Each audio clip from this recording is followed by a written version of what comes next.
This is a very disappointing episode. Now, I know what you're probably thinking. Here he goes again, complaining about the animation and the choreography in a battle episode. However, actually, for once, the animation and choreography are not the reason I'm disappointed. They are far from perfect, but they are also far from being this episode's biggest problem. In fact, there are several moments here that I genuinely like. Dragonite weaving through Baxcalibur's attacks looks really sharp. You can feel the speed, the pressure, and the force of the projectiles flying past as Dragonite slips around them. Lucario and Pommet clashing in close combat also looks pretty good for the most part. There's energy, movement, and the physical back and forth you want from two fighting types throwing hands. And Lucario sensing and sidestepping an attack looks incredibly cool. Armarouge trading blows with Samurott and its blades, occasionally, cleverly, using its shoulder pauldrons defensively, and other times just dexterously dodging, is amazing, impactful, and dynamic. And their post-Terrasto epic clash of moves is simply spectacular. So yeah, the animation and choreography are the least of this episode's problems. My disappointment is rooted in two things. Horizons once again cramming several battles into one episode, and the outcomes of most of these battles. The former is unfortunately something Horizons really loves to do. We saw this just 2 episodes ago, and now we see it again. Each of these battles could have been longer. They could have been 2-on-2, 3-on-3, double battles, or simply given more time so each character could shine properly. I get that these are not league battles, gym battles, or full rival battles. They are training matches. The point is to test everyone. Let Anne, Nemona, and Penny prove themselves and show Liko and friends where they stand before the final battle. But even with this in mind, it's still disappointing to constantly cut back and forth between 4 battles without any of them getting the full attention they deserve. Now, to be fair, credit where credit is due. Even when these many battles are crammed into one episode, none of them feel completely thrown away, and the pacing itself is somehow not terrible. But pacing something well is not the same as letting it reach its full potential. These battles work for what they are, but they could have been so much more. As for the latter reason, the only outcome I like is Liko vs Anne ending in a draw. This is honestly perfect for multiple reasons. Pokemon-wise, Liko had the odds stacked against her from the start. I understand why she uses Armarouge. Cadet trained with Samurott repeatedly, so this is a chance for Armarouge to show how far it's come. There's a poetic reason behind such a bad choice. But at the same time, Armarouge is still Liko's least experienced Pokemon, and it has a type disadvantage. So I actually went into this episode thinking Liko would lose, and for a second, it looked like she did. But a draw works because it respects both sides. It acknowledges that Armarouge was at a disadvantage, while also respecting that Liko and Anne are much closer as trainers. They started around the same time. They've studied at the same academies, grown through their own experiences, and come a long way. So this result keeps Liko's credibility intact as the protagonist, while also proving that Anne absolutely deserves to stand beside her in the final battle. It also serves their friendship beautifully. Liko and Anne have been through so much together.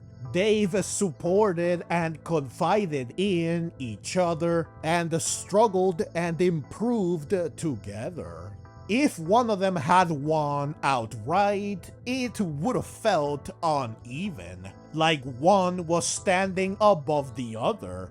But a draw lets them stand proudly side by side as equals. It makes their bond feel stronger because they are not just close emotionally, they can now match each other toe-to-toe in battle too.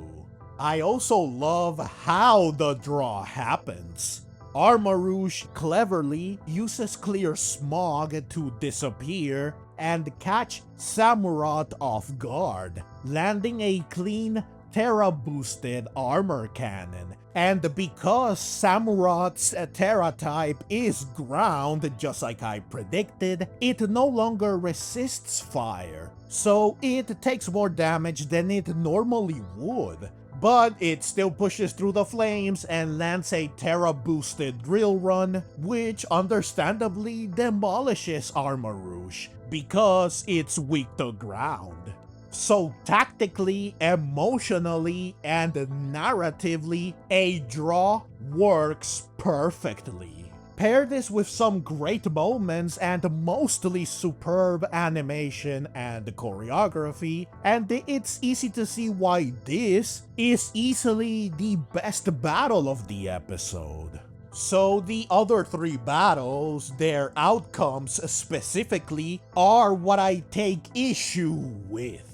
Ult losing makes complete sense. He is the least experienced out of the main group. There was no way he was going to beat an Elite Four member, especially a Dragon Specialist, in a battle of dragons. Plus, Dragonite has a double weakness to ice. So I fully expected him to lose. My issue is not that he loses, my issue is how he loses. Ult completely loses his cool. He gets frustrated, starts throwing out commands recklessly, and stops thinking.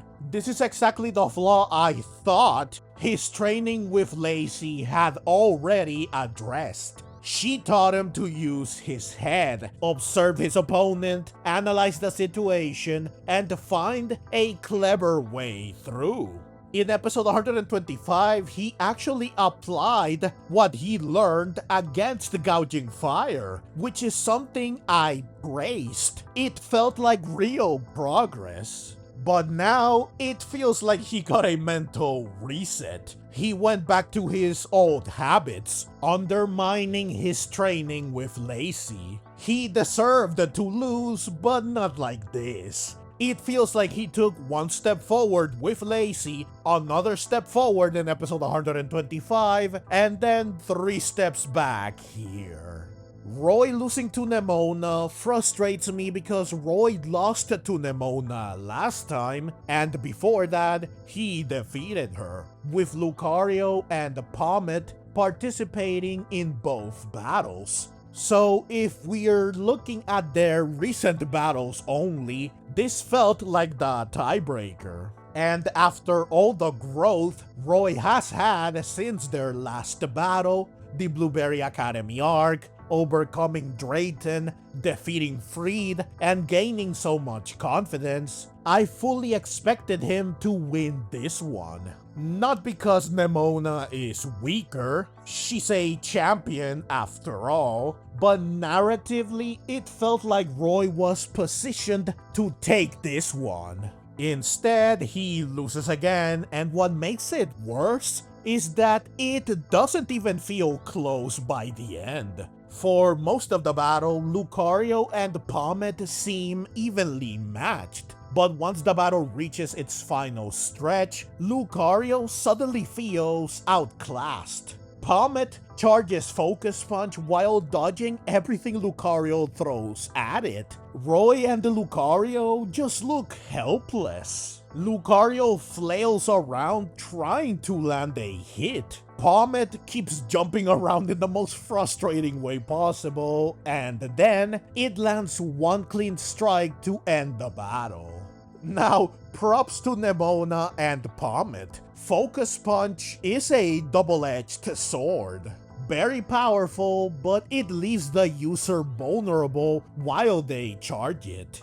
Getting to the point where Palmet can avoid attacks while charging it is genuinely smart and impressive. But it still makes Roy and Lucario look way too amateurish. They know Focus Punch is coming, they fail to stop it, and then Lucario just takes it without dodging, countering, or forcing a final clash. Bafflingly, it just stands there in shock. Like, what else did you expect? This makes the ending feel less like a hard-fought loss and more like they never stood a chance. The one saving grace is Lucario's expression afterwards. It clearly looks like Lucario is thinking about what happened, what went wrong, and what they still lack. So at least, this loss seems like it will mean something.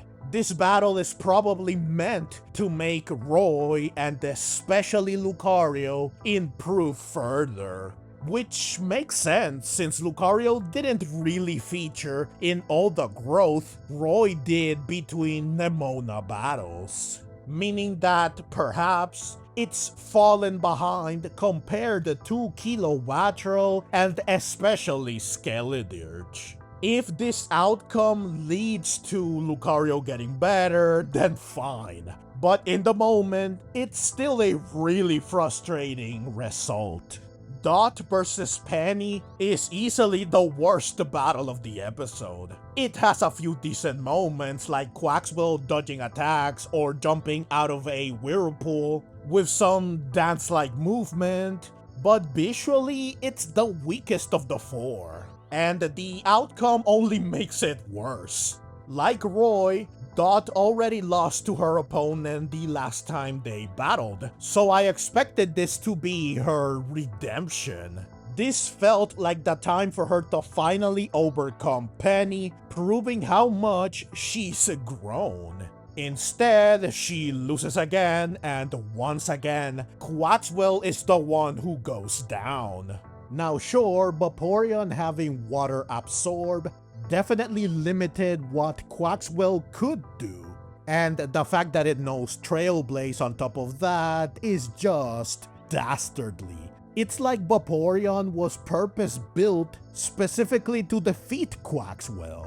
But even with the odds stacked against her this much, Dot might have been able to find a way to still win. But she couldn't because Penny played dirty, which makes Dot losing that much more frustrating. Targeting Tinkaton and Goldengo to force Quaxwell to protect them is a low blow. Yes, Penny has a point that the explorers won't play fair either, but this doesn't make what she did feel right. It's like training for an important soccer match and having someone tackle you like you're playing the World Cup final, then saying, well, real opponents won't hold back. Like, sure, that's true, but that doesn't mean you have to nearly break my leg to prove a point. It just feels underhanded, and it made me feel really bad for Dot. Her loss frustrates me in a similar way to Roy's, but it's made worse by the fact that she was essentially cheated out of a fair battle. The one saving grace, again, is that this loss clearly has a purpose. Dot is shaken enough to back out of being on the front lines for the final battle, something that obviously won't stand, especially with Iono overhearing her. So at least this battle will lead somewhere. It will force Dot and Quaxwell to improve, which is ultimately the point of these battles. But again, this doesn't make the outcome any less infuriating.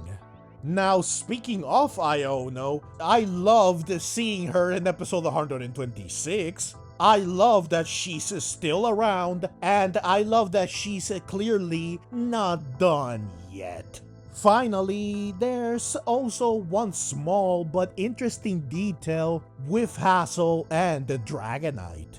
When Dragonite sees Hassel, it clearly reacts like it recognizes him, and Hassel seems to recognize Dragonite too. This connection is what makes Hassel battle ult in the first place. Now, we don't get an explanation as to what's going on here, but since Dragonite used to belong to Ult's father, I think it's fair to say that Hassel might know him.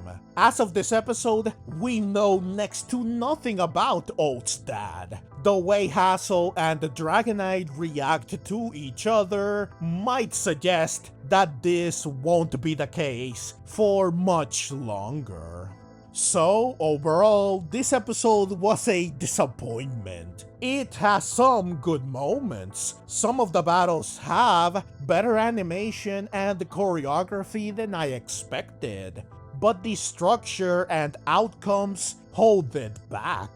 Liko and Ant's draw works beautifully, but Ult regressing, Roy and Dot losing to Nemona and Penny respectively again left me feeling frustrated. I understand that these losses are meant to expose weaknesses and push everyone towards further growth before the final battle. But understanding the purpose doesn't automatically make the execution satisfying. Throw in the insistence on focusing on too many battles at once, and you get an episode that does have value, especially as setup for what comes next, but one that I still walked away from feeling more annoyed than impressed.